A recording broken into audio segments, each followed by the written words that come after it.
దేవుడు తప్పక నీ ఆరాధన అంగీకరిస్తాడు. యేసు ఈ సమయంలో మన మధ్యలో ఉన్నటువంటి పాలరమణ గారు ప్రార్థనలో నడిపిస్తారు.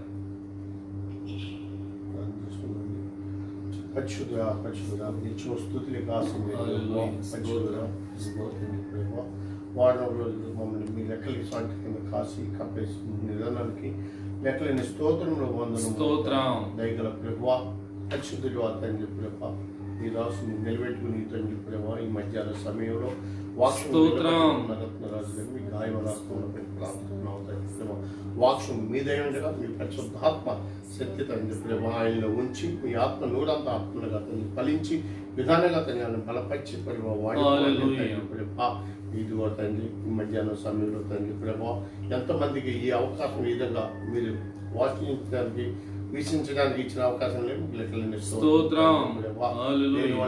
తండ్రి ప్రభా మరణం చూడటానికి తండ్రి అవకాశం ఉన్నదే కనుక తండ్రి ప్రభా చూడడానికి మీ అవకాశం దైత్యమని అడుగుతున్నాం. ఇదిగో తండ్రి ప్రభా లోకము తండ్రి ఆ లోకంలో ఉన్నప్పటికీ మాకు ఈ అవకాశం ఇచ్చినందుకు మీకు లెక్కలేని ఇంకా తండ్రి ప్రభా లోకంలో తండ్రి ప్రభా ఎన్నో ఇబ్బందుల్లో తండ్రి ప్రభా ఉన్నారు. వాళ్ళందరినీ తండ్రి ప్రభా లోకం తండ్రి మీరు చేసుకున్న మనుషులని తండ్రి ప్రభా మీరు కాపాడవలసిన అవసరం మీకు ఎంత ఉందో ప్రభా. ఇదిగో తండ్రి ఈ సమయంలో తండ్రి మీకు కూడా ప్రార్థిస్తున్నాం. మా ప్రార్థన లోపం ఉందని మేము ఒప్పుకుంటున్నాం, మేము సంబంధించుకుంటున్నాం. మీ పరిశుద్ధాత్మ సహాయం దయచేయండి. ఇదిగో తండ్రి ప్రభా మీ వాక్యమును తండ్రి నూరంతల ఆత్మగా ఫలించి తండ్రి ప్రభా మీ వాక్యమును ఇంకా మేమందరూ ఇంతకాలం ఇన్నాళ్ళు గుళ్ళు ఉన్నప్పుడు వెళ్ళలేకపోరు ప్రభు, చర్చలు ఎన్నో మంచిగా జరుగుతున్నప్పుడు వెళ్ళలేకపోరు. ఒకసారి అవకాశం ఇవ్వమని ప్రభా అందరూ బతిమారుతున్నారు ప్రభా, అందులో నేనున్నాను కూడా ప్రభా. ఆ అవకాశం ఉన్నప్పుడు లేకపోయినప్పుడు క్షమించుకునే ప్రభా మరి ఆ అవకాశం అందరికీ దయచేయమని ప్రభా అడుగుతున్నాం తండ్రి ప్రభా. ఈ కోవిడ్ ప్రభా ఎంతో మందిని ప్రభా ప్రాణం తీసుకుంటుంది ప్రభా, మంచాన్ని పాడిపో చేస్తుంది ప్రభా. ఒకసారి మీ హస్తంలో చెప్పుకుంటున్నాం ప్రభా, మీరే కాపాడారు ప్రభా. మీ రాజ్యం తండ్రి ప్రభా, మీ రాజ్యం కొరకే ప్రభా ఇవన్నీ వచ్చి ఉన్నాయని మేము నమ్ముకున్నాం ప్రభా. మీ రాజ్యం ప్రభా త్వరగా వస్తుందని మేము నమ్ముతున్నాం ప్రభా. ఎంతటిని మీ గాయమలాస్తంలో పెట్టి ప్రార్థిస్తున్నాం. నన్ను కూడా మీ గాయమలాస్తంలో పెట్టి ప్రార్థిస్తున్నాను ప్రభా. నేను కూడా బలహీనతలు కూడా ఒకసారి జ్ఞాపకం చేసుకోండి. వారం రోజుల్లో తండ్రి ప్రేమ నాకు ఎంతో శోధనలోంచి కూడా తప్పించింది దేవా, నీకు స్తోత్రం చెల్లిస్తున్నాను తండ్రి ప్రభా. ఎంతగానో బలహీనత అన్నప్పటికీ నీకు రక్షించిన దేవా, నన్ను రక్షించిన విధానంగా తండ్రి ప్రభా. ఎంతో మంది రక్షించబడి కోరుతున్నారు ప్రభా.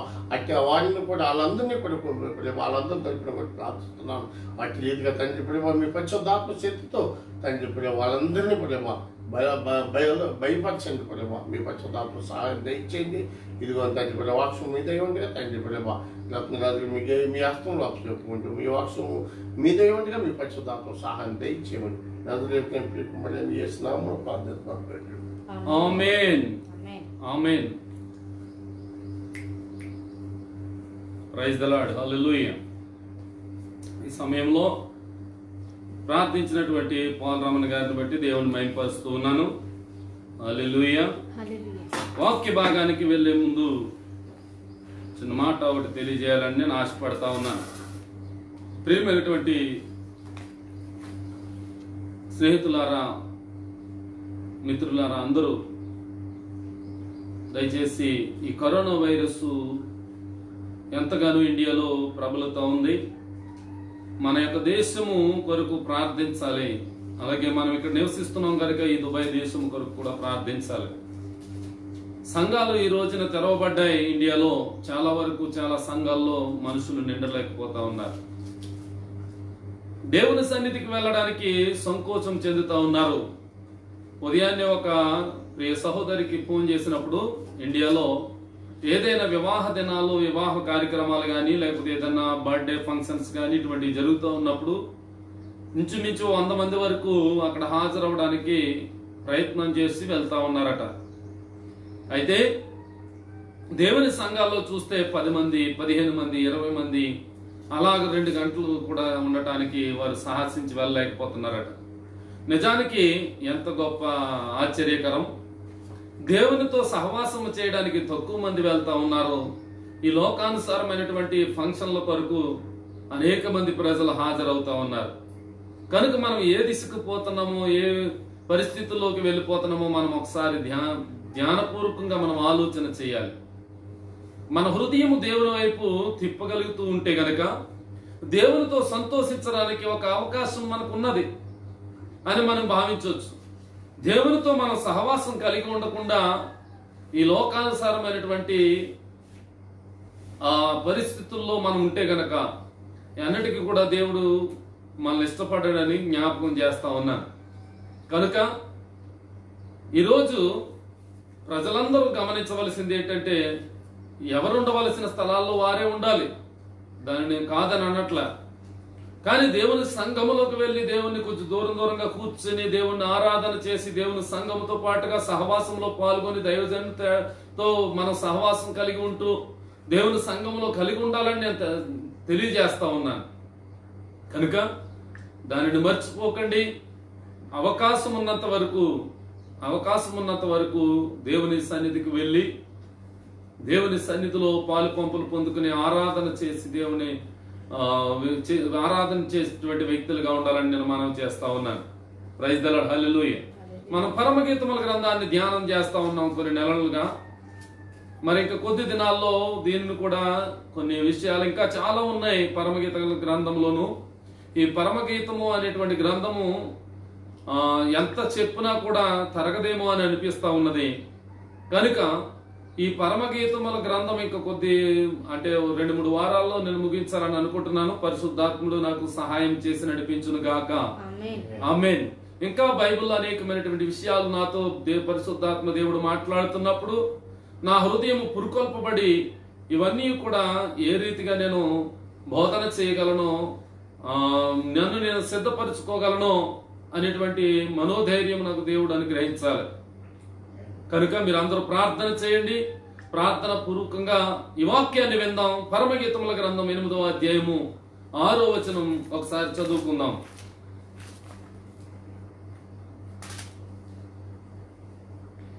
ప్రేమ మరణమంత బలవంతమైనది, ఈర్ష పాతాళమంతా కఠోరమైనది.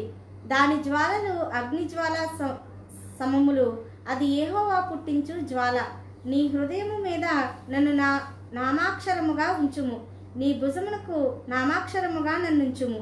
7వ వచనం కూడా చదువుకుందాం.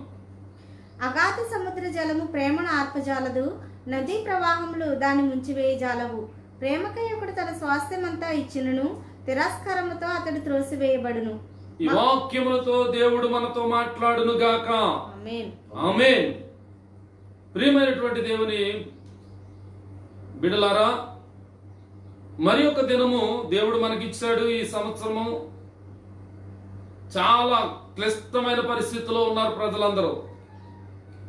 ఒక కంటికి కనిపించినటువంటి వైరస్ మనుషులను వేదన పరిచి ఎంతగానో కృంగదీస్తూ ఉన్నటువంటి ఈ సమయం, అనేక దేశాల్లో చాలా వరకు దీనికి మందు ఒకటి కనిపెట్టాలి, వ్యాక్సిన్ కనిపెట్టాలని ఎందరో రాత్రి పగలు అనేటువంటి తెలియకుండా కష్టపడుతూ దాని కొరకు ప్రయాసపడుతున్నారు. వారి ప్రయాసను బట్టి నేను అభినందిస్తా ఉన్నాను, దేవుని మహింపరుస్తా ఉన్నాను. త్వరలో ఒక వ్యాక్సిన్ విడుదలయ్యి ఆ వ్యాక్సిన్ ద్వారా ప్రతి ఒక్కరికి శాంతి సమాధానం అనుగ్రహించబడి లోకంలో ఉన్నటువంటి అపరిశుద్ధత తొలగిపోయి ఇక ముందైనా సరే నేను కొద్ది రోజులు జీవిస్తాను కనుక ఆ జీవించిన సంవత్సరాలు కూడా దేవునికి ఇష్టమైన రీతిలో నేను జీవించి ఆయనతో పాటు ఆయన రాకడకు నేను ఎత్తబడి ఆయనతో పాటు వెళ్ళిపోవాలి, ఆయన రాజ్యంలో నేను ఉండాలని ఒక ఆకాంక్ష కలిగి ఉండాలని నేను తెలియజేస్తా ఉన్నాను. ఎవరు ఏదేమనుకున్నా సరే నా దేవుని నేను మహిమపరచకుండా ఉండలేను, నా దేవుని నేను చాటకుండా ఉండలేను. నా యేసుక్రీస్తు ప్రభువే, ఆయనే దేవుడు అని నొక్కి ఒక్కానించి చెప్పగలిగేటువంటి శక్తి దేవుడు నాకు అనుగ్రహించాడు. అదే రీతిలో అనేక మందిని కూడా దేవుడు బలపరుస్తూ ఉన్నాడు, అనేక సంఘాల్లో వాడుకుంటా ఉన్నాడు, అనేక స్థలాల్లో దేవుడు వారిని ఎంతగానో మహోన్నతమైన స్థలాల్లో దేవుడు వాడుకుంటా ఉన్నాడు. ఆ దైవజనులను బట్టి కూడా దేవుని మహిమపరుస్తా ఉన్నాను. హల్లెలూయా, హల్లెలూయా. ఈ పరమగీతముల గ్రంథంలో గత వారం మనం ధ్యానించాం 3 భాగాలుగా ఒకే వచనాన్ని. అది ఏమిటి అనంటే 8వ అధ్యాయము పరమగీతము గ్రంథం 8వ అధ్యాయం 5వ వచనంలో ఉన్నటువంటి మాటలు. ఈరోజు 7వ వచనంలో ఉన్నటువంటి మాటలు తెలియజేయడానికి ఆ యొక్క 6వ వచనం కూడా చదివించాను. అందులో ప్రేమను గురించి గొప్ప మాట రాయబడి ఉంది. ప్రేమ మరణమంత బలవంతమైనది. ప్రేమట మరణమంత బలవంతమైనదటండి. ఆ ప్రేమ ఏ ప్రేమ అనేటువంటిది మనం గ్రహిస్తే ఈ లోకాల్లో చాలా ప్రేమలు ఉన్నాయి. అది 7వ వచనంలో అంటాడు, అగాధ సముద్ర జలములు ప్రేమను ఆర్పజాలవు. అగాధ సముద్ర జలము ప్రేమను ఆర్పజాలవు. ఈ ప్రేమ అనేటువంటి మాటకు వస్తే 2 అక్షరాలే ఆ ప్రేమకు ఉన్నటువంటి తెలుగులో అయితే, ఈ తెలుగులో ఉన్నటువంటి 2 అక్షరాలు చాలా మహిమకరమైనటువంటి అని మనం భావించాలి. ప్రేమ లేనివాడు నావాడు కాడు అని దేవుని వాక్యము సెలవిస్తా ఉన్నది. ఆత్మ లేనివాడు నావాడు కాడు అని దేవుని వాక్యము సెలవిస్తా ఉన్నది. ప్రేమ అనేటువంటిది చాలా ముఖ్యమైనది. ఈ ప్రేమ కలిగి ఉండండి అని సెలవిస్తా ఉన్నాడు దేవుని వాక్యము ద్వారా. అయితే మనము చాలా ప్రేమలు చూస్తా ఉన్నాం. ఇక్కడ షూలమ్మితి ఒక ప్రేమ కలిగి ఉన్నది. తన ప్రియుని మీద ఎంతో ఆసక్తి కలిగి ఉన్నది, ఎంతో వినయము కలిగి ఉన్నది, ఎంతో భయభక్తులు కలిగి ఉన్నట్టుగా కూడా కనబడతా ఉంది. కానీ మనం ఈ రోజున ఏ రకమైనటువంటి ప్రేమ కలిగి ఉన్నామో ఒకసారి మనం ఆత్మ విమర్శ చేసుకుని, ఈ ఆత్మ విమర్శ ద్వారా మనం ఏ స్థితిలో ఏ ప్రేమ కలిగి ఉండాలనేటువంటి మనము ధ్యానించి ముగించుకుందాం. అయితే ఈ లోకంలో చాలా రకరకాలైనటువంటి ప్రేమలు మనకు కనబడతా ఉన్నాయి. ఒకరు తల్లి ప్రేమికులు ఉంటారు, మరొకరు కుమార్తెల యొక్క ప్రేమికులు ఉంటారు. అంటే ఇది తల్లి కుమార్తెల యొక్క బంధము. ఆ బాంధవ్యం ఏం తెలియజేస్తా ఉన్నదంటే పేగు తెంచి పుట్టినటువంటి బిడ్డల ప్రేమను తెలియజేస్తున్నా. అంటే తల్లి చూసినటువంటి ప్రేమ, ఆ ప్రేమను చూపిస్తా ఉన్నది. అలాగే తండ్రి కూడా ప్రేమిస్తూ ఉంటాడు. తండ్రి కూడా కుమార్తెలు ఉంటే వారిని కూడా ప్రేమిస్తూ ఉంటాడు. ఈ ప్రేమ చాలా అత్యున్నతమైనటువంటిది. ఈ అత్యున్నతమైన ప్రేమను మనం ఏం చేస్తా ఉన్నామంటే ఈరోజు తల్లిని చూడకుండా అనేక మంది అనాథులుగా ఆ రోడ్ల మీద విడిచిపెట్టి, ఆ అనాథ శరణాలయాల్లో విడిచిపెట్టి ఆ ప్రేమను ఏం చేస్తా ఉన్నారంటే సమాధి చేస్తా ఉన్నారు. ఈ ప్రేమను ఎప్పుడైతే ఇలాగ సమాధి చేస్తా ఉన్నారో అప్పుడు ఏమవుతుంది? ఆ అత్యున్నతమైనటువంటి ప్రేమ అంటే తల్లిదండ్రులు పంచినటువంటి ప్రేమ ఏమవుతుందంటే సమాధి అయిపోతా ఉన్నది. అంటే కనబడకుండా మరుగైపోతా ఉన్నది. అసలు తల్లి మీద ప్రేమ ఎంత ఉండాలి, తండ్రి మీద ప్రేమ ఎంత ఉండాలి, అదే కుమారుల మీద ప్రేమ ఎంత ఉండాలి అనేటువంటిది కుటుంబంలో చిన్నతనం నుండి నేర్పినట్లయితే ఆ ప్రేమ అదే విధిగా కొనసాగడానికి అవకాశం ఉంటుంది. ఇది పూర్తిగా బాధ్యత వహించవలసింది ఎవరంటే కుటుంబంలో ఒక తల్లి ఒక తండ్రి అని మనం చెప్పడానికి అతిశయోక్తి కాదు. ఈ తల్లి తండ్రి అనేటువంటిది ఆ బిడ్డలను ఏ రీతిగా పెంచాలో ఆ రీతిగా పెంచి దేవుని సన్నిధిలో వాక్యముతో వారిని పోషిస్తూ, దేవుని సన్నిధిలో ప్రార్థన శక్తితో వారిని బలపరుస్తూ అనేకమైనటువంటి ఆశీర్వాదాలు పొందుకోవడానికి కారకులు ఎవరు అని అంటే తల్లిదండ్రులే. ఈ రోజున తల్లిదండ్రులు చాలా వరకు ప్రేమను పంచుతూనే ఉన్నారు.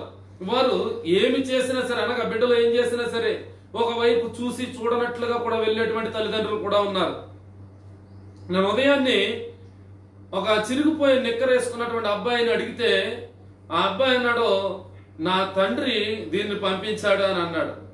చాలా సంతోషం. తండ్రే ఆ చిరిగిపోయిన మాటలో కొని పంపిస్తా ఉన్నాడు. అనగా ఇప్పుడు తండ్రి ఎటువైపు నడిపిస్తా ఉన్నాడు అంటే తన మీద ఉన్నటువంటి ప్రేమ ఏమనిపిస్తుందంటే, నిజంగా ఈ లోకంలో అందరూ అలాగే చిరిగినటువంటి ఆ ప్యాంట్లు కానీ ఆ షర్ట్లు కానీ వేసుకుని తిరుగుతూ ఉన్నారు కదా, నా కుమారుడు కూడా అదే రీతిలో ఉంటే అందరితో పాటుగా సమంగా ఉంటాడు కదా అని ఒక తండ్రి ఆలోచన కలిగి ఉంటాడు. తల్లి కూడా అదే రీతిలో అటువంటివి కొనిస్తా ఉన్నారు. ఈరోజు ఆ ప్రేమ అటువంటిది. ఆ ప్రేమ ఎంత సమయం ఉంటది అని అంటే వారి కళ్ళ ముందు ఉన్నంత సేపే వారి ప్రేమ కనబడతా ఉంటది. వారు నచ్చినవి కొనమన్నప్పుడు ఆ కుమారులు ఆ కొని ఇచ్చినటువంటి తల్లిదండ్రులను బట్టి ప్రేమిస్తూ ఉంటారు. కొనిస్తేనే ప్రేమిస్తారు, కొని ఇవ్వకపోతే తిట్టుకుంటానే ఉంటారు. మనకు తెలిసినటువంటిదే ఆ మాట. అయితే ఈ ప్రేమ ఎంతకాలం ఉంటదంటే కొంతకాలమే ఉంటది. అలాగే తల్లిదండ్రుల ప్రేమ కూడా బిడ్డల మీద కొంతకాలమే ఉంటది. అయితే అనేకమైన ప్రేమల్లో మొదటిగా తల్లిదండ్రులు కుమారుల మధ్య ఉన్నటువంటి ప్రేమను మనం ధ్యానించాం. కొంత వివరణగా మనం తీసుకున్నాం. మరి రెండవదిగా మనం చూస్తే ఒక ప్రియుడు ప్రియురాలు ప్రేమించుకునేటువంటి ప్రేమ. ఈ ప్రేమ ఎంతవరకు ఉంటుందంటే ఆమె నాకు నచ్చింది, అతడు నాకు నచ్చాడు. ఈ ప్రేమ ఎంతవరకు వెళ్తుందంటే ప్రాణాలకు తెగించేటువంటి వరకు కూడా వెళ్ళిపోతూ ఉంటది ఈ ప్రేమ. నిజముగా ప్రేమించే ప్రేమ ఉన్నది, కపటముగా ప్రేమించే ప్రేమ కూడా ఉన్నది. ఈ నిజముగా ప్రేమిస్తూ ప్రేమిస్తూ ఒకనాడు చెప్పకూడదు ఎవరైనా చెప్తే వారి పట్ల వీరికి ఒక ద్వేషం కలిగి ఆ ప్రేమను కూడా చంపుకుని లోకములు కలిసిపోతూ ఉంటారు, లేకపోతే వారు వేరే ప్రేమను వెతుక్కుంటూ ఉంటారు. ఈ ప్రేమ ఎంతెంత వరకు అనంటే కొంతకాలమే. ఈ ప్రేమ కూడా చాలా వరకు నిలవబట్టలేదు. ఈరోజు ప్రేమ పెళ్లిళ్ళు చేసుకున్నటువంటి వారిని మనం చూస్తూ ఉన్నాం. అనేక మంది టీవీల్లో కానీ లేకపోతే దినపత్రికల్లో కానీ అనేకమైనటువంటి వార్తల్లో మనకు తెలియజేస్తా ఉన్నారు. ఈ ప్రేమ ఏమవుతుందంటే కోర్టుల వరకు వెళ్తా ఉన్నారు, ఆత్మహత్యల వరకు వెళ్తా ఉన్నాయి, హత్యల వరకు వెళ్తా ఉన్నాయి, యాసిడ్ దాడుల వరకు వెళ్తా ఉన్నాయి. ఈ ప్రేమ ఎంత వరకు అంటే శాశ్వతమైనది కాదు, ఇది కొంతకాలం ఉండేటువంటి ప్రేమ. ఈ ప్రేమ కొంతకాలం ఉండి కొంతకాలం మాసిపోయేటువంటి ప్రేమ. కనుక శాశ్వతమైన ప్రేమ ఒకటి ఉన్నది, అది నా యేసుక్రీస్తు ప్రభుల వారు. హల్లెలూయా, హల్లెలూయా. ఆయన చూపించినటువంటి ప్రేమ చాలా అమోఘమైనటువంటిది, ఆశ్చర్యకరమైనటువంటిది. ఏ తల్లిదండ్రులు కూడా చూపించినటువంటి ప్రేమ అది. ఏ ప్రియుడు ప్రియురాలు కూడా చూపించినటువంటి ప్రేమ అది. అలాగే కుమారులు గాని కుమార్తెలు గాని ఎవ్వరు చూపించలేనటువంటి ప్రేమ అది. ఈ ప్రేమ శాశ్వత కాలం ఉండేటువంటి ప్రేమ. అందుకొరకే ఆయన జగత్తు పునాది వేయబడక ముందే నిన్ను తనలో ఎన్నుకుని ఉన్నాడు, నిన్ను రూపించి ఉన్నాడు, నిన్ను ఆత్మ రూపిణిగా నిన్ను చేసి ఉన్నాడు, ఆయన పోలికలో చేసి ఉన్నాడు. ఇది నమ్మితో దేవుని మహిమపరచాలి. హల్లెలూయా, హల్లెలూయా. ఈ ప్రేమలో లోకములో ఉన్నటువంటి ప్రేమలో అంతంత మాత్రమే. ఈ ప్రేమ శాశ్వతమైనది కాదు. ఈ ప్రేమ కొంతకాలం ఉండి కొంతకాలం తరిగిపోయేటువంటి ప్రేమ. భార్య భర్తల బంధం కూడా ఒకటి ఉన్నది. పెండ్లి చేసుకుని భార్య భర్తలుగా ఏర్పాటు చేసుకున్నటువంటి ఆ ప్రేమ కూడా ఉంది. నిజానికి ఆ ప్రేమ కూడా శాశ్వత కాలం ఉండేటువంటిది కాదు. అది కూడా ఈ లోకంలో జీవించిన సంవత్సరాలు, వారు కలుసున్న సంవత్సరాలు కూడా ఆ యొక్క ప్రేమ నిలుస్తుంది. ఆ తర్వాత ఆ ప్రేమ కూడా కనపడదు. ఈరోజు నా ప్రియమైనటువంటి వారులారా, దేవుని వాక్యం ఏం సెలవిస్తా ఉందంటే ఆయన ప్రేమ ఎలాంటిది అనేటువంటిది మనం గమనించడానికి ఈ పరమగీతం గ్రంథంలో ఒక ప్రియుడు ప్రియురాలిగా అక్కడ ప్రేమను వర్ణిస్తా ఉన్నాడు. ఏమని వర్ణిస్తా ఉన్నాడంటే మరలా చదువుకుందాం 7వ వచనాన్ని. అగాధ సముద్ర జలము ప్రేమను ఆర్పజాలదు అంటున్నాడు. అగాధ సముద్ర జలము ఆ ప్రేమను ఆర్పజాలదట. ఏ ప్రేమను ఆర్పజాలదంటే సముద్ర అగాధ జలములను ఎత్తుకున్నటువంటి ఒక ఆయన ఉన్నాడు. ఎత్తుకున్నాడు అంటే ఆ దృష్టి తీసుకున్నటువంటి వాడు ఎవరనంటే యోనా ఒకసారి దేవుడు చెప్పినటువంటి మాట వినలేదని, ఆ వెళ్ళమన్న చోటకు ఆయన వెళ్ళలేదని ఆ యోనాని ఏం చేశాడంటే దేవుడు ఒక సముద్రంలో ప్రయాణం చేస్తా ఉన్నప్పుడు ఒక మత్స్యము మింగేటట్లుగా క్రింద పారేసినప్పుడు, అందులో పడేసినప్పుడు ఆ సముద్రం ఉన్నటువంటి ఒక మత్స్యము తనను మింగివేసింది. అక్కడ కొన్ని మాటలు పలుకుతాడైనా ఆ వాక్యాన్ని ఒకసారి చూద్దాం. యోనా గ్రంథంలోకి వెళ్తే అక్కడ చక్కటి మాట వ్రాయబడి ఉంటది. 2వ అధ్యాయంలో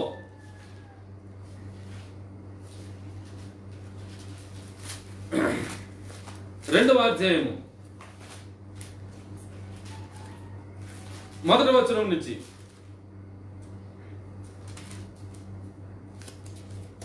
ఆ మత్స్యము కడుపులో నుండి యోనా యెహోవాను ఇలాగు ప్రార్థించెను. మీకు ఇంకా పేపర్లు తిరిగేస్తా ఉన్నట్టున్నారు. 762వ పేజీ. త్వరగా వాక్యాన్ని చెప్పినప్పుడు తీసేటువంటి వ్యక్తులుగా మనం కనబడాలి. Praise the lord, hallelujah. 762వ పేజీ యోనా గ్రంథం 2వ వచనం 1వ వచనాన్ని నేను చదివాను. మరొకసారి చదువుకుందాం. ఆ మత్స్యము కడుపులో నుండి యోనా యెహోవాను ఇలాగ ప్రార్థించెను.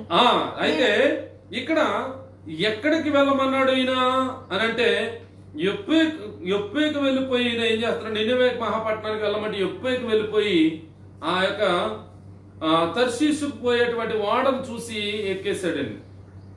ఈయన వెళ్ళమన్నది ఎక్కడికి అని అంటే నినేవే పట్టణానికి. ఆ నినేవే పట్టణం ఎలా ఉందట? మహా ఘోరమైనటువంటి కార్యాలు చేస్తూ, దేవునికి ఇష్టం లేనటువంటి కార్యాలు చేస్తూ నిండిపోయి ఉన్నటువంటి జనాంగముతో ఉన్నది. ఆ నినేవే పట్టణాన్ని దేవుడు నాశనం చేసేస్తాను, ఆ ప్రజలు కనుక మారకపోతే నువ్వు వెళ్ళి ఆ విధంగా ప్రకటించు అని యోనాకు తెలియజేసినప్పుడు ఆ యోనా ఏం చేస్తున్నాడంటే ప్రయాణమయ్యి దేవుని సన్నిధిలో నుండి తప్పిపోయి వెనక ఆయన వెళ్ళమన్నటువంటి స్థలానికి వెళ్లకుండా వేరొక చోటకి వెళ్ళిపోతా ఉన్నాడు. ఈ వెళ్ళిపోతున్నటువంటి ఈ ప్రయాణంలో ఆ ఓడ ఎక్కినప్పుడు ఆ ఓడలో ఒక అలజడి రేగింది. గాలి తుఫాను చాలా విపరీతంగా ప్రబలింది. ఆ సమయంలో వాడవారందరూ కూడా ఎవరి వల్ల వచ్చిందో తెలుసుకోవాలంటే చీట్లు వేయాలి అని చీటు వేసినప్పుడు యోనా పేరున ఆ మాట వచ్చినప్పుడు, ఆయన పేరు వచ్చినప్పుడు ఆయన తీసుకు అడుగుతారు, ఎక్కడి నుంచి వచ్చావు, నువ్వు ఏంటి అని అడిగినప్పుడు దేవుడికి ఇష్టం లేనటువంటి పని చేస్తా ఉన్నాను, నేను దేవునికి ఇష్టం లేనటువంటి చోటుకు నేను వెళ్తా ఉన్నాను, దేవుడు వెళ్ళమన్న చోటుకు వెళ్లకుండా, దేవుడు చెప్పినటువంటి స్థలానికి వెళ్లకుండా నేను వేరొక చోటకి వెళ్ళిపోతున్నాను కనుక నాకు ఈ ఉపద్రవం కలిగించాడు దేవుడు, కనుక దయచేసి నన్ను ఇందులోంచి సముద్రంలో పారవేయమంటాడు. ఈ పడవేయమన్న తర్వాత, ఈ పడవేసిన తర్వాత ఒక మత్స్యానికి దేవుడు ఆజ్ఞాపించినప్పుడు ఆ మత్స్యం నిండుతుంది. ఆ మత్స్యంలో ఉన్నప్పుడు దేవునికి ప్రార్థన చేయడానికి పూనుకున్నాడు. ఈ రెండవ అధ్యాయంలో మొదట వచనం. దీన్ని అంతనే చిన్న కథలాగా మీకు చెప్పాను. ఇది మీకు అందరికీ తెలుసున్నటువంటిదే.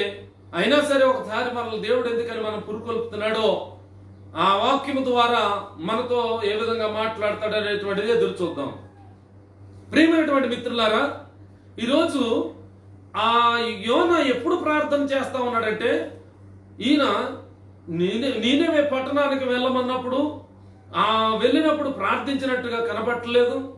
అదే యొప్పేకి వెళ్ళిపోవడానికి కూడా ఆ తర్షీసు వెళ్ళేటువంటి వాడ ఎక్కినప్పుడు కూడా ఆయన ప్రార్థించినట్టు కనబట్టలేదు. ఆయన ప్రార్థించినట్టుగానే అక్కడ కనబడలేదు కనుక ఎప్పుడు ప్రార్థన చేయడం మొదలెట్టాడంటే ఈయన మత్స్యము కడుపులో ఉండగా, అనగా చేప కడుపులో ఉండగా అక్కడ ప్రార్థించడం ప్రారంభించాడండి.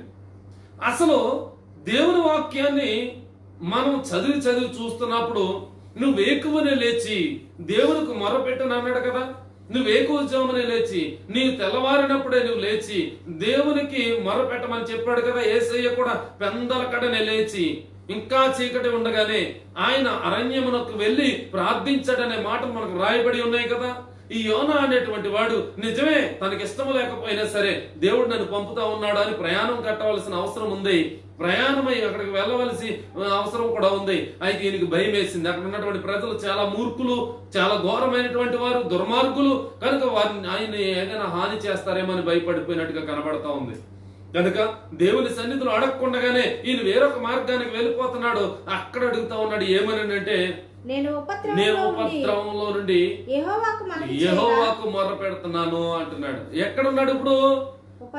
నిజంగా ఈ లోకంలో ఉన్నప్పుడు, అనగా ఆయనకి ఆయురారోగ్యాలు ఉన్నప్పుడు, ఆయనకి అన్ని కూడా సమకూర్చి దేవుడు పెట్టినప్పుడు, అన్ని కూడా ఆయనకు అనుగ్రహించబడినప్పుడు అప్పుడు ప్రార్థించినట్టుగా కనబడట్లేదు. ఎప్పుడు కనబడుతుందంటే మత్స్యం యొక్క కడుపులో ఉన్నప్పుడు. మత్స్యంలో అనగా అక్కడ వెలుగుంటదా చీకటి ఉంటదా అని అంటే అక్కడ చీకటే ఉంటది. ఆ చేప కడుపులో వెలుగు ఎక్కడి నుంచి వస్తుంది?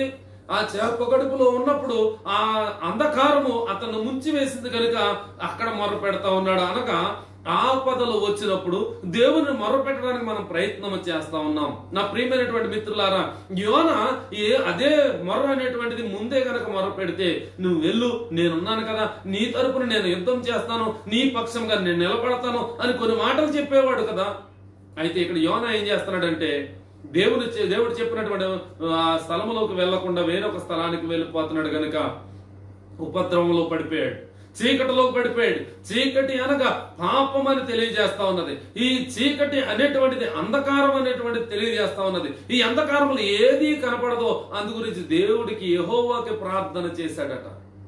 నీకు ఈ రోజు నువ్వు ఆత్మ విమర్శ చేసుకోవాలంటే గనక నీవు కూడా ఉపద్రవంలోకి రాకముందే, నువ్వు కష్టాల్లోకి రాకముందే, నువ్వు అనారోగ్యం పాలు కాకముందే, నీవు అవాంతరాలన్నీ వచ్చి నీ మీద పడకముందే, నువ్వు అప్పుల భారముతో నిండిపోకముందే, నీ కుటుంబం అంతా కూడా ఒక ఉపద్రవంలో పడిపోకముందే నువ్వేం చేయాలంటే వేకువని లేచి నీ దేవుణ్ణి ప్రార్థించినట్లయితే నీవు నీ కుటుంబాన్ని కూడా తప్పించుకోవాల్సిన అవసరము ఆయన చక్కగా కల్పిస్తా ఉంటాడు, అవకాశం కల్పిస్తాడు. ఆమేన్, హల్లెలూయా, హల్లెలూయా. ఈ యోనా ఉపద్రవంలో ఉండి ప్రార్థిస్తా ఉన్నాడు. ఇక్కడ ఒక మాట అంటూ ఉంటాడు, చదవండి కిందకి. పాతాళ గర్భంలో నుండి నేను కేకలు వేయగా నీవు నా ప్రార్థనను అంగీకరించి ఉన్నావు. నీవు నన్ను అగాధమైన సముద్ర గర్భంలో పడవేసి ఉన్నావు. నీవు నన్ను అగాధమైనటువంటి సముద్ర గర్భములో పడవేసి ఉన్నావు అనగా ఈ సముద్ర జలాల లోపల ఉన్నది. ఈ మత్స్యం ఎక్కడ ఉంది, ఈ చేప ఎక్కడ ఉందంటే సముద్ర జలముల మధ్యలో ఉంది. ఈ సముద్ర జలములు ఆ మధ్యలో ఉన్నప్పుడు ఈ చేప కడుపులో ఉంటే ఇంకా దారుణం.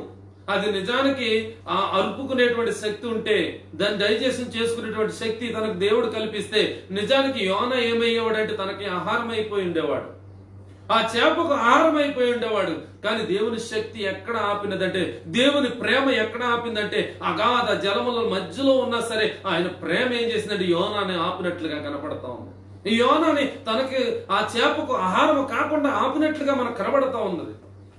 ఆయన ప్రేమ ఎటువంటిది అనేటువంటిది మనం ధ్యానిస్తున్నాం కనుక ఈ గ్రంథాన్ని మనం తీసుకోవడానికి అవకాశం కలిగింది. ఆయన ప్రేమ ఎటువంటిది?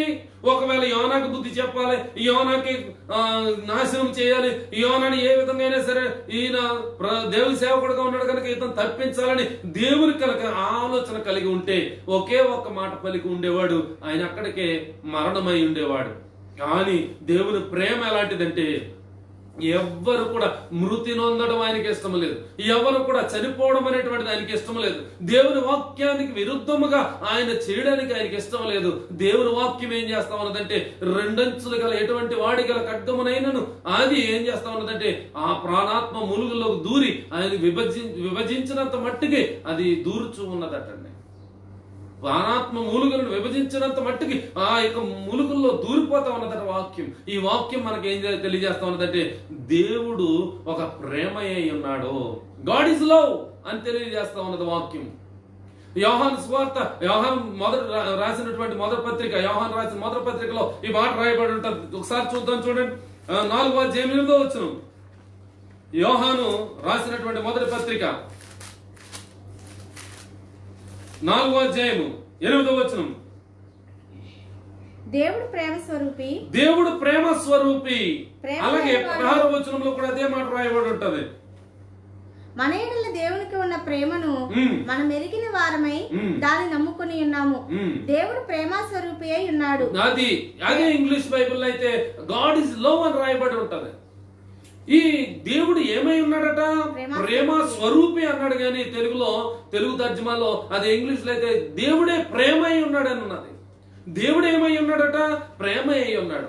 అందుగురించే ఈ యొక్క సముద్ర అగాధ జలములు నన్ను ముంచి వేసినా సరే ఆయన ప్రేమను ఆర్పివేయజాలదు అని పరమగీతాల గ్రంథంలో రాయబడి ఉన్నది. ఇప్పుడు యోనాను ముంచినటువంటిది ఏంటి అని అంటే సముద్ర జలాలు ఆయనను ముంచి వేసింది, ఆయనను అగాధంలో పడవేసింది. అందుకే నేను సముద్ర కూపంలో ఉన్నాను, సముద్ర జలాలు నన్ను చుట్టుని, నేను ఒక ఆపత్కరమైనటువంటి ఆపత్కాలంలో ఉన్నాను కనుక దయచేసి నన్ను ఆదుకో, నన్ను కరుణించు అని ఆర్తనాదాలు ఆ చేప కడుపులో ఉండి చేస్తా ఉన్నాడు. ఆయన ప్రేమ ఎలాంటిదంటే విడిపించగలిగినటువంటిది. ప్రేమ బంధకాల నుండి విడిపించేటువంటిది. ఆయన ప్రేమ నీ కష్టముల నుండి విడిపించేటువంటిది. ఆయన ప్రేమ నిన్ను కాపాడగలిగినటువంటిది. ఆయన ప్రేమ నిన్ను అత్యున్నతమైన స్థానములో నిలవబెట్టదగినది. కనుక ఆయన ప్రేమను నువ్వు నమ్ముకోవాలి, ఆయన ప్రేమ మీద నువ్వు ఆశ్రయించాలి. నా ప్రియమైనటువంటి విశ్వాసులారా, హల్లెలూయా, హల్లెలూయా, హల్లెలూయా. ఈ రోజు మనకు తెలియజేస్తున్నటువంటి మాట ఏంటంటే దేవుడు ప్రేమ స్వరూపే ఉన్నాడు కనుక అక్కడ ఆ పరమగీతాల గ్రంథంలో ఏమని రాయబడి ఉన్నదంటే సముద్ర అగాధ జలములు నన్ను ఆయన ప్రేమను ఆర్పజాలవు అని ఒక మాట రాయబడి ఉంది. ఆయన ప్రేమ అటువంటిదండి. ఆయన ప్రేమ అంటే ఏంటంటే ఆయన ఏమై ఉన్నాడట? ప్రేమ అయి ఉన్నాడని ఇక్కడ రాయబడి ఉంది.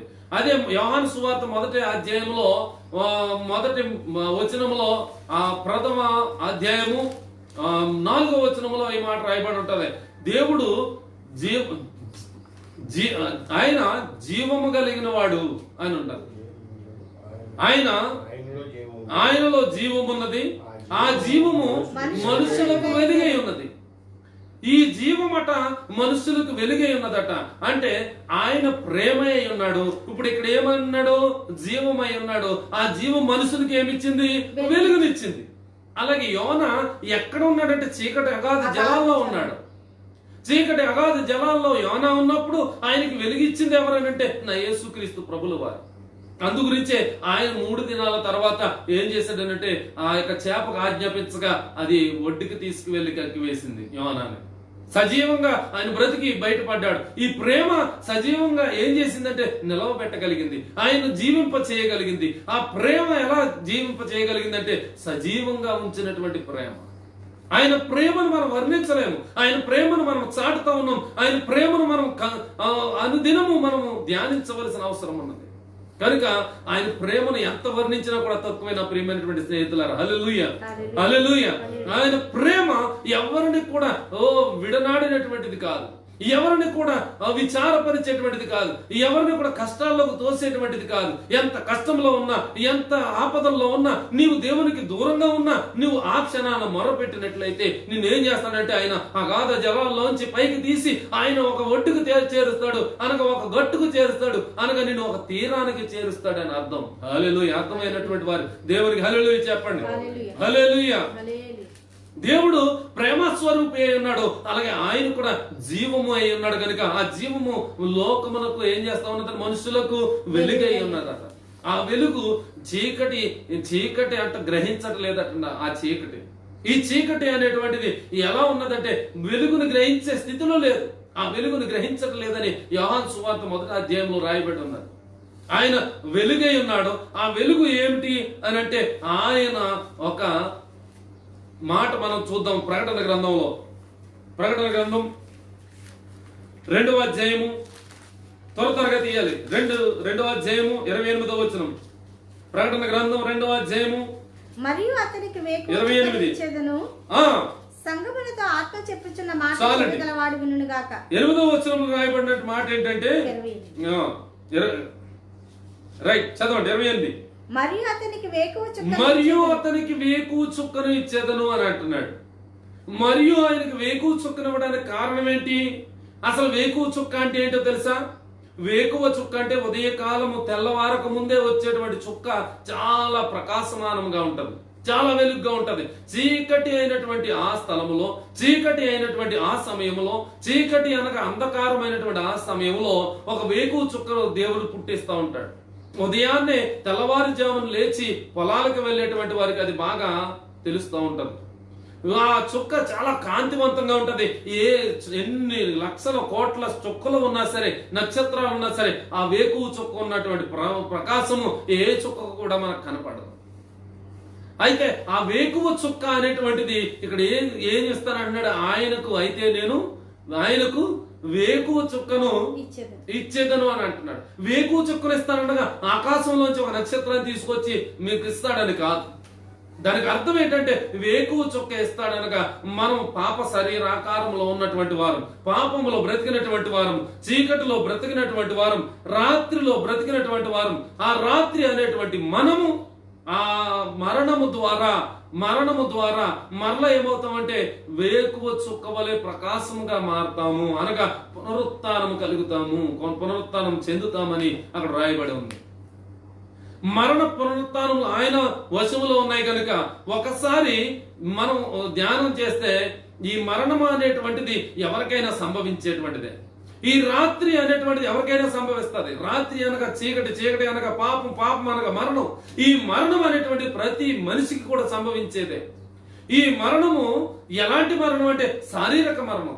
ఈ శారీరక మరణము ద్వారా మనం ఏం చేస్తామంటే చనిపోతాం. ఈ చనిపోయిన మనము ఆత్మ పరవశులమై మరలా ఆయన పునరుత్థానం చెందినట్లుగా ఆ బాప్తిస్మ అనేటువంటి అనుభవంలోకి వెళ్ళినప్పుడు మనకి ఆ జన్మ అనేటువంటిది కలుగుతూ ఉంటారు.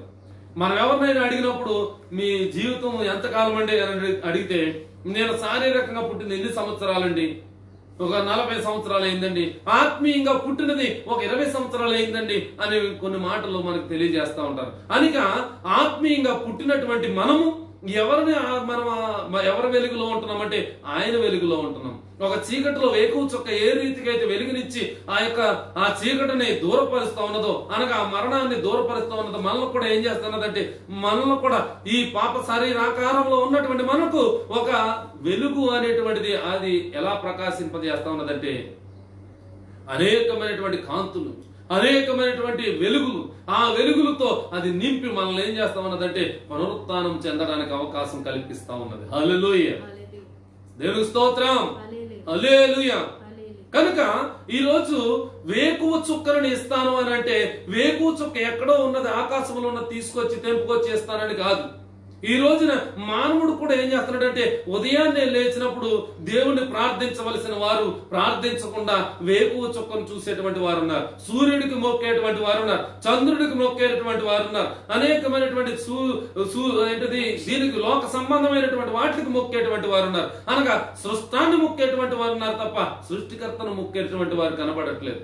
ఈ సృష్టికర్తను మొక్కాలి అని అంటే, సృష్టికర్తకు నీవు ప్రార్థన చేయాలి అంటే నీవు దేవుని యొక్క గ్రంథాన్ని చదవాల్సిన అవసరం ఉంది. ఈ దేవుని గ్రంథం ఏం చెప్తా ఉంది, నువ్వు ఉదయం లేచిన వెంటనే నీవు మోకాల్లోని నీ ప్రార్థన చేస్తే దేవుడు ఆలకిస్తాడని వాక్యం సెలవిస్తా ఉంది కదా.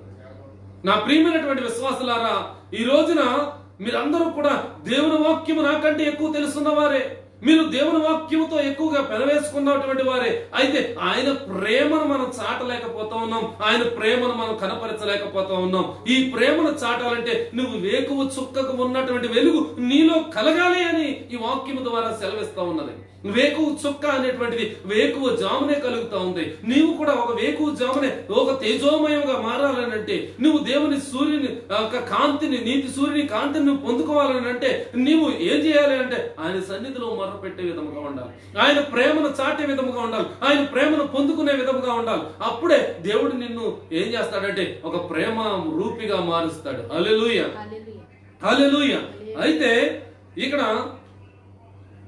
ఒక మాట మనం చూసుకుందాం. హెబ్రీ పత్రిక 11వ అధ్యాయము 35వ వచనం.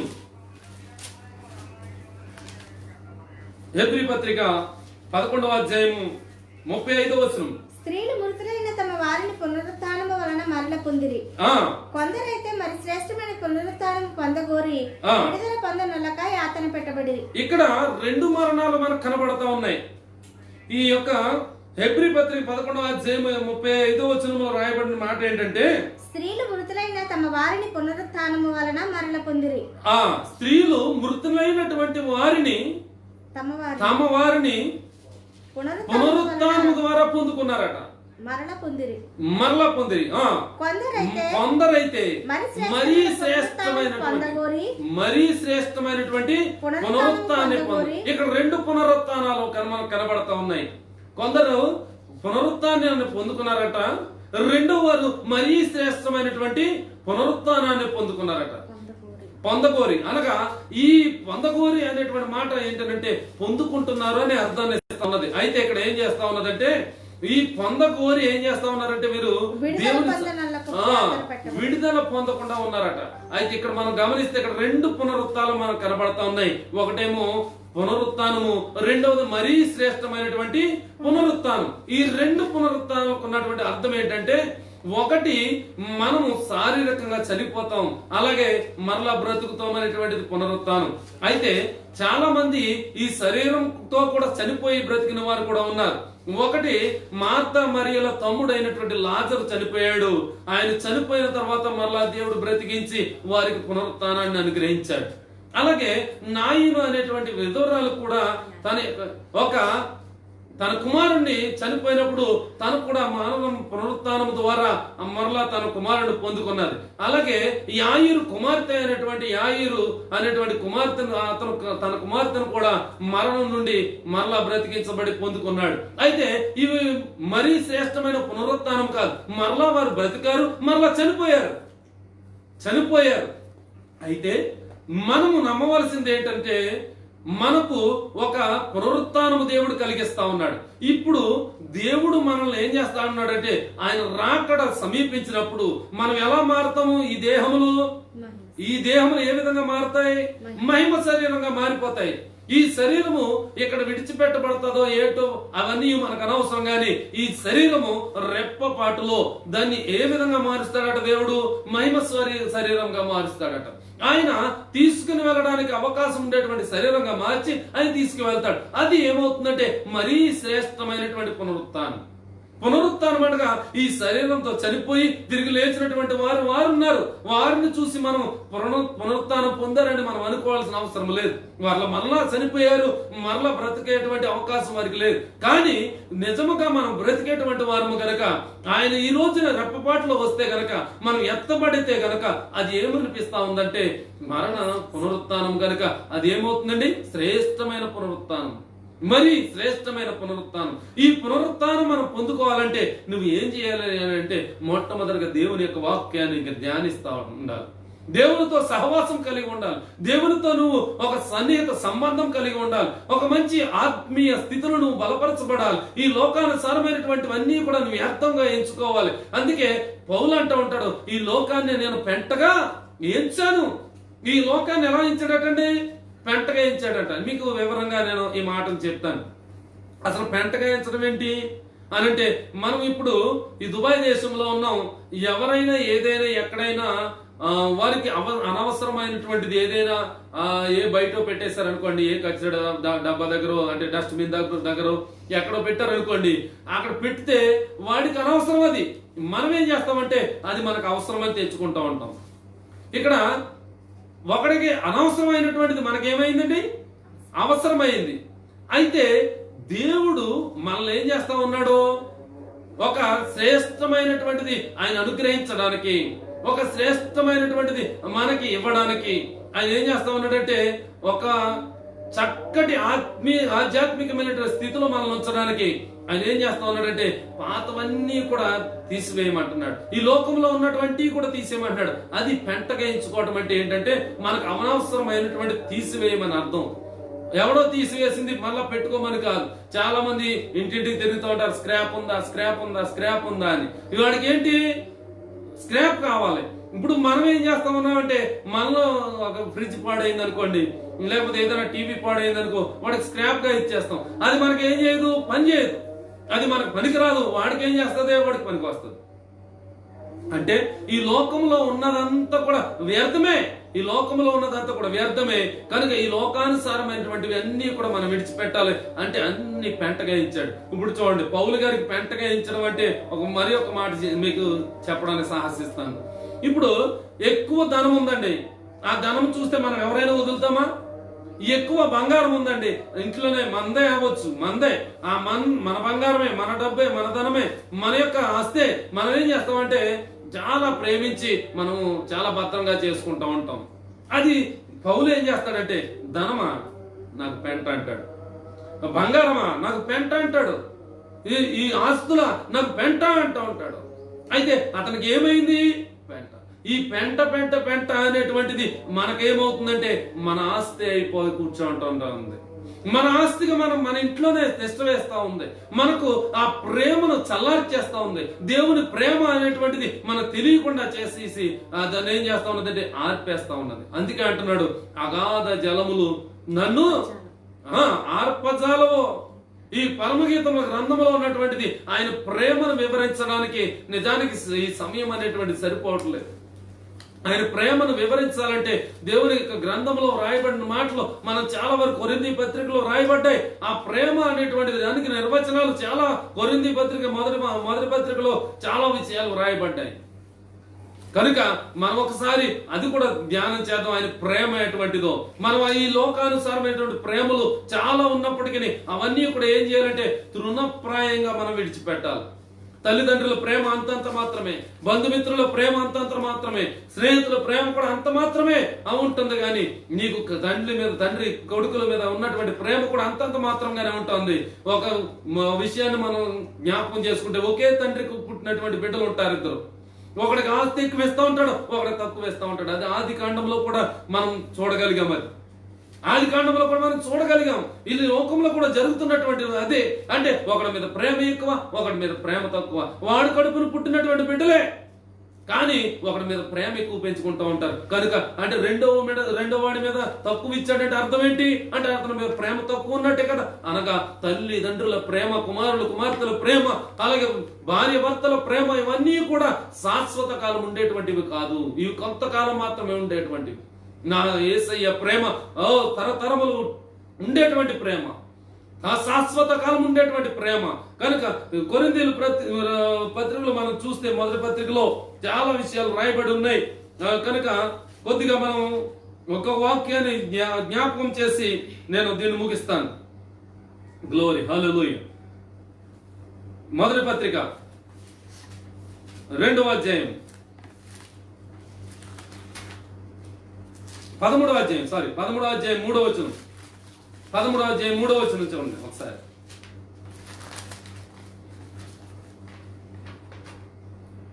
బీదల పోషణ కొరకు నా ఆస్తి అంతా ఇచ్చినను, కాల్చబడుటకు నా శరీరమును అప్పగించినను, ప్రేమ లేని వాడనైతే నాకు ప్రయోజనం ఏమీ లేదు. ఇక్కడ పౌలు పలుకుతున్నటువంటి మాటలు ఏంటంటే, బీదల కొరకు నా సమస్తాన్ని ఇచ్చేసినా సరే, ఏది ఉన్నా సరే నేను అప్పగించేసినా సరే, ఏం లేకపోతే వ్యర్థుని అంటున్నాడంటే, ప్రేమ లేకపోతే వ్యర్థుని అంటున్నాడు. అలా కిందకి చదువుకుంటే చాలా మాటలు రాయబడి ఉన్నాయి. ఈ కిందకి చదువుకుంటా ఉంటే చాలా మాటలు రాయబడి ఉన్నాయి. అసలు ఈ ప్రేమను పొందుకోవడానికి ఎలాంటిదంట పరమగీతాల గ్రంథంలోనే మరి ఒక్కసారి మూల వచనానికి వెళ్దాం. 8వ అధ్యాయంలో ఉన్నటువంటి 7వ వచనంలో ఉన్నటువంటి మాట, అగాధ సముద్ర జలము ప్రేమను అర్పజాలదు, నదీ ప్రవాహములు దాన్ని ముంచి వేయజాలవు. ప్రేమకై ఒకడు తన స్వాస్థ్యమంతా ఇచ్చినను, ప్రేమకై ఒకడు తన స్వాస్థ్యమంతా ఇచ్చేసినా సరే, తిరస్కారముతో అతడు త్రోసివేయబడును. ఒకవేళ దేవుని యొక్క ప్రేమను మనం ఏం చేయాలట? ధనముతో సంపాదించుకోగలమా? ధనముతో సంపాదించుకున్నటువంటి వాడు కూడా ఒకడు ఉన్నాడు. గారడి సీమోన్ అని మనకు కనబడతా ఉంటాడు అపొస్తలుల కార్యాలు 8వ అధ్యాయంలో.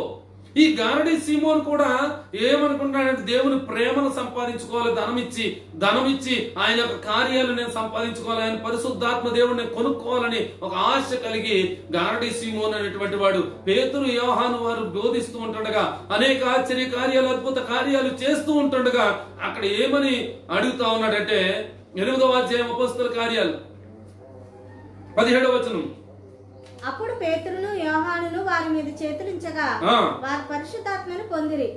అపోస్తలులు చేతులుంచుట వలన పరిశుద్ధాత్మ అనుగ్రహింపబడినని సీమోను చూచి వారి ఎదుట ద్రవ్యము పెట్టి నేను ఎవరి మీద చేతులుంచుదునో వాడు పరిశుద్ధాత్మను పొందినట్లు ఈ అధికారం నాకు ఇయ్యుడని అడిగాను. చాలండి. ఇక్కడ ఈ పేతురు యోహాను అనేటువంటి వారు చాలా మందిని స్వస్థపరుస్తూ వస్తున్నటువంటి సమయంలో ఆ గారడి సీమోన్ అనేటువంటి సీమోను అక్కడ చూసి ఆ పరిశుద్ధాత్మ ఏం చేయాలనుకున్నాడంట? కొనుక్కోవాలనుకున్నాడట. అసలు ఈ పరిశుద్ధాత్మ వారికి ఎందుకని ఈ కార్యాలు చేయడానికి ఇచ్చారంటే, దేవునితో సహవాసం కలిగి ఉన్నారు, పరిశుద్ధాత్మ అనుభవంలో ఉన్నారు, పరిశుద్ధాత్మ కార్యాలు చేస్తా ఉన్నారు, పరిశుద్ధాత్మ కొరకే జీవిస్తా ఉన్నారు, వారు చెప్పినటువంటి త్రోవల్లోనే నడుస్తా ఉన్నారు. కనుక వారు దేవుడి మీద దేవుడు వారి మీద ప్రేమ చూపించి వారికి ఇచ్చినటువంటిది ఏంటంటే పరిశుద్ధాత్మ శక్తి. వారు ఎవరిని ముట్టుకుంటే వారు స్వస్థత పొందుతున్నారు, ఎవరిని తాకితే వారు మంచిగా అయిపోతా ఉన్నారు, వారికి ఉన్న వ్యాధులు తొలగిపోతా ఉన్నాయి, వారికి ఉన్నటువంటి కష్టాలు తొలగుతా ఉన్నాయి, వారికి ఉన్నటువంటి ప్రతి బాధను తొలగించుకుంటా ఉన్నారు. వారి యొక్క నడికట్లు విప్పి ఎవరి మీద ఇలా పెడితే వారు స్వస్థత పొందగలుగుతా ఉన్నారు, వారి వస్త్రాలను తాకితే వారు కూడా స్వస్థత పొందుతా ఉన్నారు. ఈ యొక్క సన్నివేశాన్ని చూసినటువంటి సీమోను వీరి దగ్గరికి వచ్చి అంటున్నాడు, ఎంత వెల పెట్టైనా సరే కొనేస్తాను, నీ పరిశుద్ధాత్మ నాకు అనుగ్రహించండి మీరు అని ఆయన ప్రేమను కొనాలని చూస్తా ఉన్నారు. ఈ ప్రేమ కొనేటువంటిదా?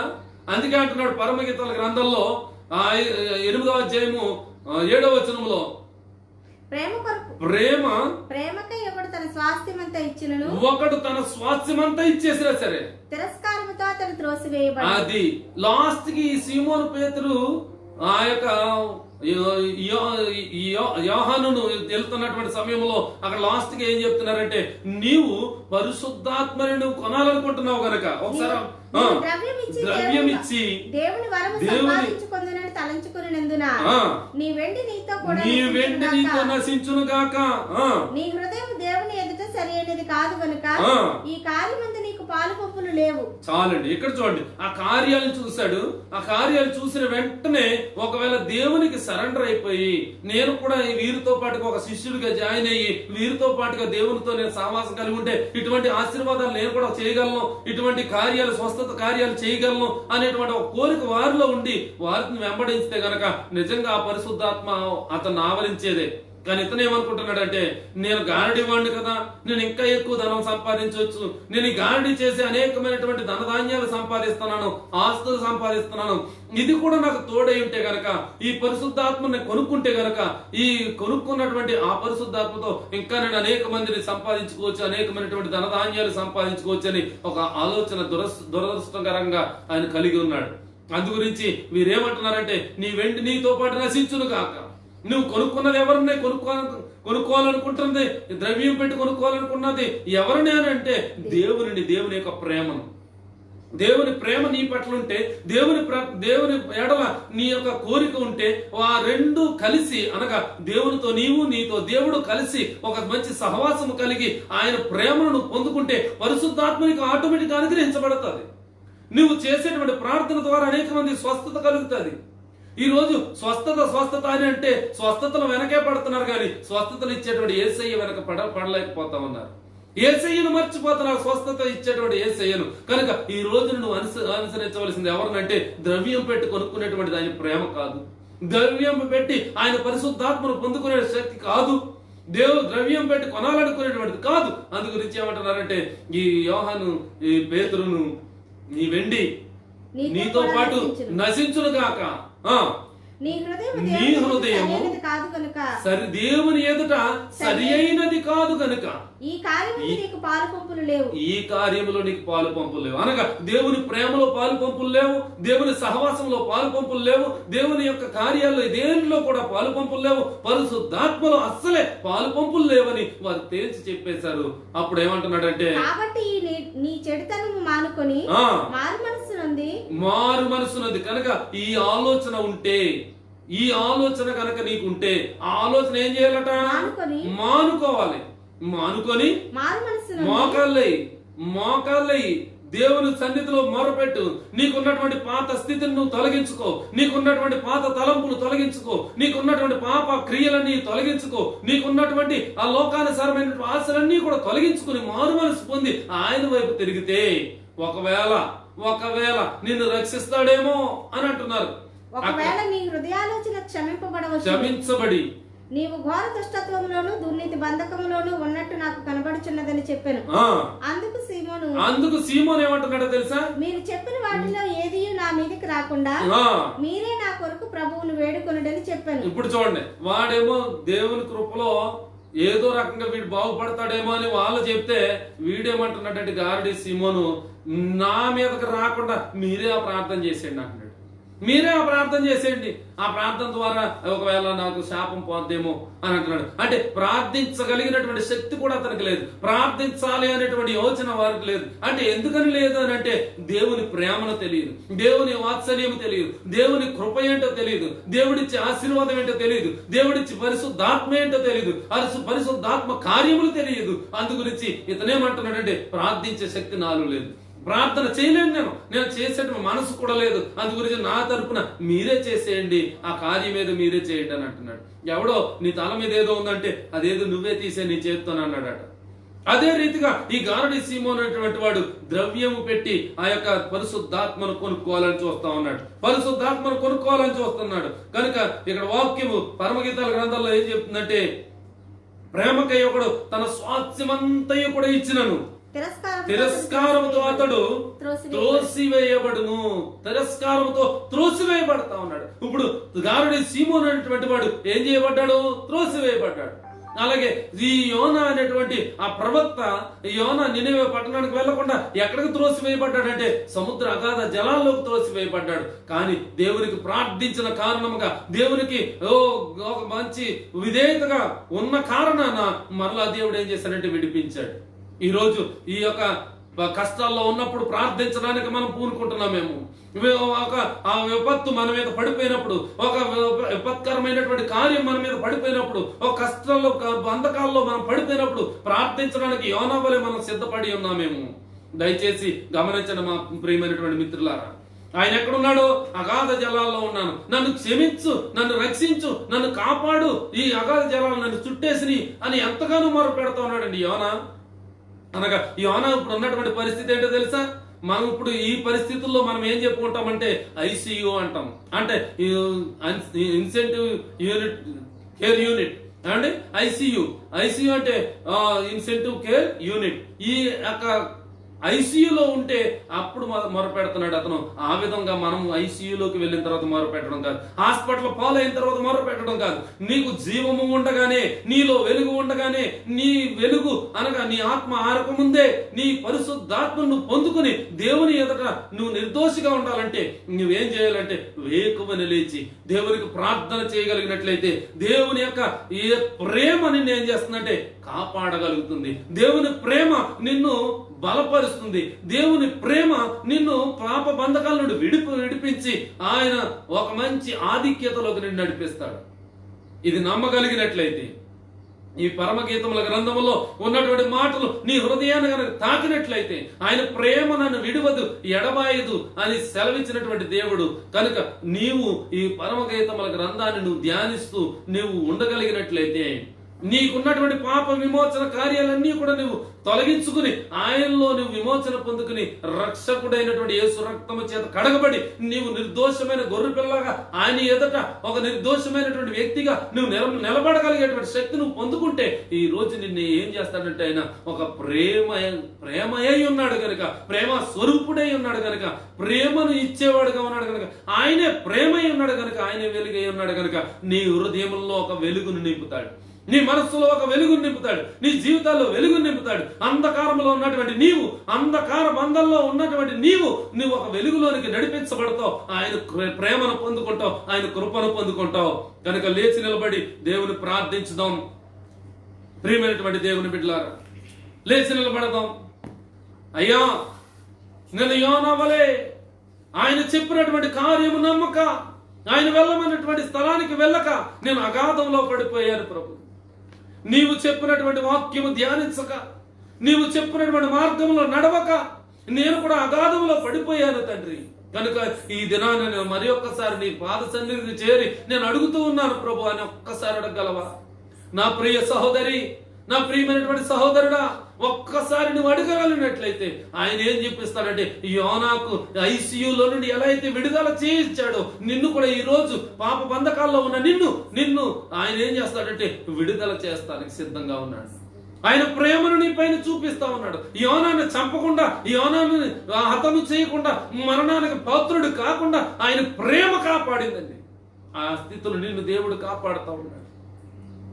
అగాధ జలములు నిన్ను కప్పివేసినా సరే నన్ను ఆర్పజాలవు అన్నాడు. అంటే నిజంగానే ఆయన ప్రేమ ఎలాంటిదంటే ఆయన ప్రేమ అగాధ జలాలు ఆర్పివేయాలని పూనుకున్నా సరే, నిన్ను ముంచివేయాలని పూనుకున్నా సరే ఆయన ప్రేమ నిన్ను కాపాడతాడు. అలనాడు ఆ యొక్క ఇశ్రాయేలీలందరూ కూడా అగాధ జలములు ఎదురుగా ఉన్నాయి. ఆ ఎదురుకున్నటువంటి ఆ సముద్రమును పాయలు చేసి విడుదల చేయించినటువంటి దేవుడు. ఆయన ప్రేమ ఎంతమందిని కాపాడిందండి? 6 లక్షల కాల్బలము, ఇంచుమించు 20 లక్షల మంది అని గ్రంథాలు చెబుతా ఉన్నాయి. అంతమందిని విడిపించినటువంటి దేవుడు ఈ రోజు నీవు ఒక్కడవు కనుక నీవు దేవుని సన్నిధిలో ఒక నిర్ణయము కలిగి, ఆయన మీద విశ్వాసము కలిగి నువ్వు అడిగినట్లయితే, ప్రాధేయపడినట్లయితే నిన్ను కరుణించడా, నీ మీద ప్రేమ కురిపించడా, నీ మీద ఆయన కృప చూపించడా అని ఒక్కసారి నేను అడుగుతా ఉన్నాను. యేసయ్యా, నన్ను క్షమించు నాయన, నా పాప బంధకములు క్షమించు నాయన, నా యొక్క పాప తలంపులు క్షమించు నాయన. నాకున్నటువంటి ఘోరమైన వ్యాధిని తొలగించు తండ్రి. నాకున్న ప్రతి కష్టాన్ని తొలగించు నాయన. ఓ మనుషులు చేసిన పాపం వలననే ఈ యొక్క విపరీతమైనటువంటి వైరస్ ప్రపంచాన్ని చుట్టివేసింది ప్రభు. ఈ కరోనా వైరస్ ద్వారా ఎందరో అనారోగ్యం పాలవుతున్నారు, ఎందరో నశించిపోతున్నారు, ఎందరో ప్రాణాత్మలు దేవునికి అప్పగించకుండా మరణానికే ఆహుతైపోతా ఉన్నారు. ప్రతి వ్యక్తి నేను ధైర్యవంతుడని చెప్పుకున్నటువంటి వాడు కూడా మూలను ముసుగు వేసి కూర్చోవడానికి కారణం ఏంటంటే ఒక కనిపించినటువంటి వైరస్ మనుష్యుని భయపెడతా ఉన్నది. ఓ గ్లోరీ హల్లెలూయా. యేసయ్యా నన్ను క్షమించు నాయన, క్షమించు నాయన. నేను ద్రవ్యం పెట్టి నీ పరిశుద్ధాత్మను పొందుకోలేను, నీ ప్రేమను నేను పొందుకోలేను. నేను ద్రవ్యం పెట్టి ఏది కూడా నీ యొక్క ఆశ్చర్య కార్యములను పొందుకోలేను కనుక నా హృదయమున పెట్టి, నా మనస్సునే పెట్టి, నా తలంపులను పెట్టి, నా హృదయ వాంఛలను నా పక్కకు దిట్టివేసి నీ పైన నేను ఆనుకుని జీవించడానికి కృప చూపించు తండ్రి. నేను ప్రభు నిన్ను సంపాదించుకోగలుగుతాను. నేను ప్రార్థన ద్వారా పోరాడగలిగి సంపాదించుకుంటాను, నిన్ను సంపాదించుకుంటాను, నీ వాక్యమును సంపాదించుకుంటాను, నీ మాటలను సంపాదించుకుంటాను, నా హృదయంలో పెట్టుకుంటాను అని ఒక నిర్ణయమును తీసుకోగలిగినట్లయితే నీవు నిజముగా చీకటిలో నుండి విడుదల చెంది ఒక మంచి వెలుగైనటువంటి మార్గంలోకి నడిపించగలుగుతావు. దేవుని బిడ్డలారా, ప్రార్థన చేస్తున్నాను.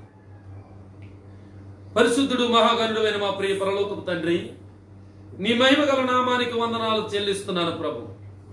ఈ సాయంకాల సమయంలో మరి ఒక్కసారి తండ్రి పరమగీతముల గ్రంథంలో ఉన్నటువంటి మాటతో మాతో మాట్లాడారు నాయనా. నీ మాట చాలా విలువైనటువంటిది, నీ మాట మమ్మలను కాపాడగలిగినటువంటిది. అగాధ సముద్ర జలము ప్రేమను ఆర్పజాలదని ఒక మంచి మాట ద్వారా మాతో మాట్లాడారు. నీ ప్రేమను ఆర్పజాలదు, అగాధ జలములు చుట్టివేసిన సరే నీ ప్రేమ ఆపడానికి దేనికి అధికారము లేదు నాయన. తండ్రి, ఈ సమయంలో మా ప్రియులైనటువంటి వారు అనేక మంది ఈ వాక్యాన్ని వినడానికి కృప చూపించారు. ఈ వాక్యము ద్వారా బలపడ్డారని నేను నమ్ముచూ ఉన్నాను ప్రభు.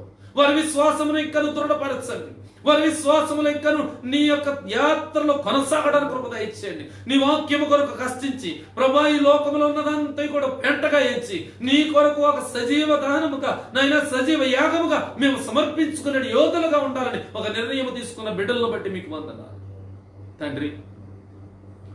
విలువ పెట్టి నీ వాక్యాన్ని కొనుక్కోలేము కనుక మా హృదయమునే మీకు సమర్పించుకుని మీ వాక్యాన్ని మేము నాయన సంపాదించుకోవడానికి కృప దయచేయండి. సంపూర్ణంగా మీకు మేము సమర్పణ జీవితం కలిగి ఉండాలి. అట్టి స్థితిలో మమ్మల్ని జ్ఞాపకం చేసుకోండి. ప్రతి బిడ్డను మీరు జ్ఞాపకం చేసుకోండి. కరోనా వైరస్ ద్వారా ఈ సంఘాలన్నీ మూయబడ్డాయి. ఈ సంఘాలన్నీ కూడా త్వరలో తెరవబడాలి నాయన. ఈ వైరస్ అనేటువంటి దానికి ఒక వ్యాక్సిన్ విడుదల అవ్వాలి. ఇది నీ వలన మాత్రమే ఈ కార్యము జరుగుతుంది కనుక తండ్రి దయచేసి మా ప్రభు ఈ కార్యము చేయండి. ఒక మంచి వ్యాక్సిన్ విడుదల చేయండి. ప్రతి ఒక్కరికి శాంతి సమాధానం అనుగ్రహించండి. ముందున్నటువంటి స్థితి కంటే ఇంకనూ ప్రభు అనేకమైనటువంటి ఆధిక్యతతో ప్రతి ఒక్కరు కూడా పరిపూర్ణమైన విశ్వాసముతో నీ సన్నిధికి వచ్చి నిన్ను ఇంకనూ ఆధిక్యంగా మొర్రపెట్టే భాగ్యం ఇవ్వండి. నిన్ను స్తుతించే భాగ్యం అనుగ్రహించండి.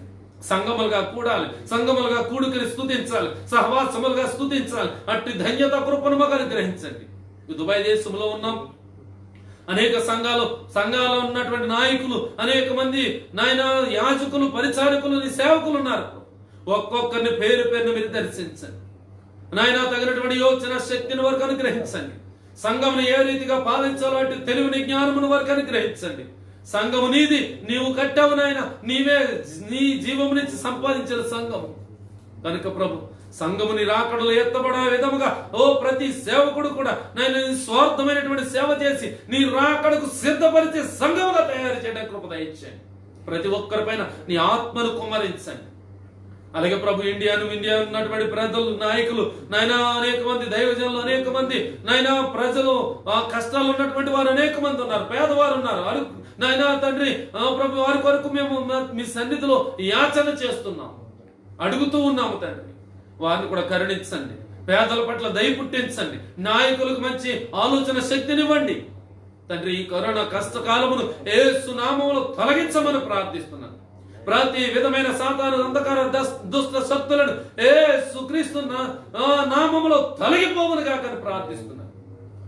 యేసు నామములో చక్కటి వ్యాక్సిన్ విడుదలవును గాక. త్వరలో యేసు నామములో చక్కటి మందులు విడుదలవును గాక. మేమందరం కూడా మిమ్మల్ని ఇంకా ఎంతకంటే గంభీరంగా సంఘముగా కూడా ప్రార్థించే పర్యంతము మీ కృపా కాపుదల నుంచి నడిపించుమని నాయన. అనేక మంది నాయన ప్రజలు ఉద్యోగాలు కోల్పోయారు. ఉద్యోగాల్లో ఉన్నా సరే కొంతమంది అయితే జీతాలు తగ్గిపోయినాయి, కొందరైతే ఇండియాలో ఉండిపోయారు, కొందరైతే ఇక్కడ కూడా ఇంటికి వెళ్ళాలని ఆశ కలిగి ఉన్నారు. వారందరికీ మీ ద్వారాలు తెరవండి. వారి ఆలోచన అంతా కూడా వ్యర్థము, నీ ఆలోచన స్థిరపరచండి. మేలుకరమైనటువంటి యోచన శక్తిని వారికి అనుగ్రహించండి. పరిశుద్ధాత్మ దేవుడా మీరే కార్యము చేయమని విన్నటువంటి ప్రతి బిడ్డలు మీరు ఆశీర్వదించి బహుగా ఫలింప చేసి నీ రాకడకు సిద్ధపరచమని యేసుక్రీస్తు అతి ఉన్నతమైన నామములో ఈ ప్రార్థన అడిగి వేడుకొనుచున్నాను మా పరమ తండ్రి, ఆమేన్.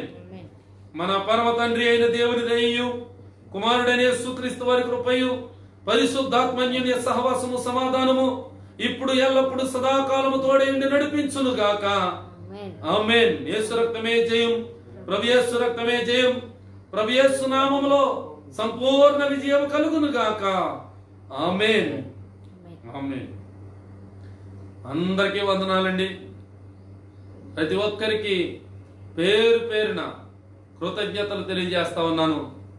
అనేక మంది కొరకు ప్రార్థన చేయండి.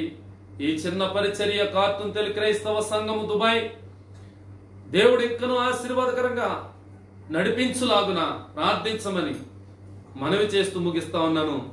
వందనాలండి. Praise the lord.